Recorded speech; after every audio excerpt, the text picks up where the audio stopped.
प्यारे दोस्तों, अस्सलामु अलैकुम रहमतुल्लाहि व बरकातहू। मैं राना अमीर मोहम्मद अनमोल मुश्तरका फार्म रहीम यार खान से आपसे मुखातिब हूँ। ये बच्चे का नाम है जी सुरखा। वज़न इसका है 339 kg। लाइव वेट है।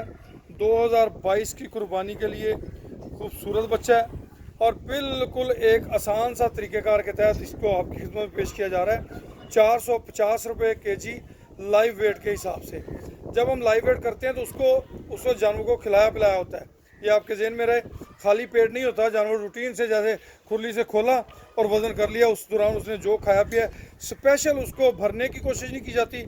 स्पेशल उसको ये नहीं कि पानी पिलाया जाए और इस तरह के काम नहीं किए जाते, मगर रूटीन में उसे, क्योंकि जब हम वज़न वीडियो बनाते हैं तो उस टाइम उनके खाने पीने के बाद का टाइम होता है, तो उस हिसाब से 339 kg इसका वज़न है। 450 रुपये किलो के हिसाब से ये हम आपकी खिदमत में पेश कर रहे हैं।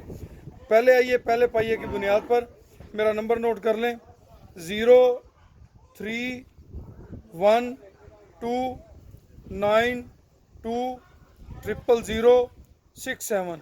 राना अमीर मोहम्मद अनमोल मुश्तरका फार्म रहीम यार खान। 2022 की कुर्बानी के लिए खीरा बच्चा है माशाल्लाह, सारा माँ के दूध पे पला हुआ है। 450 रुपये पर kg के हिसाब से ये आपकी खिदमत में पेश किया जा रहा है जी। खुश रहें, आबाद रहें जी।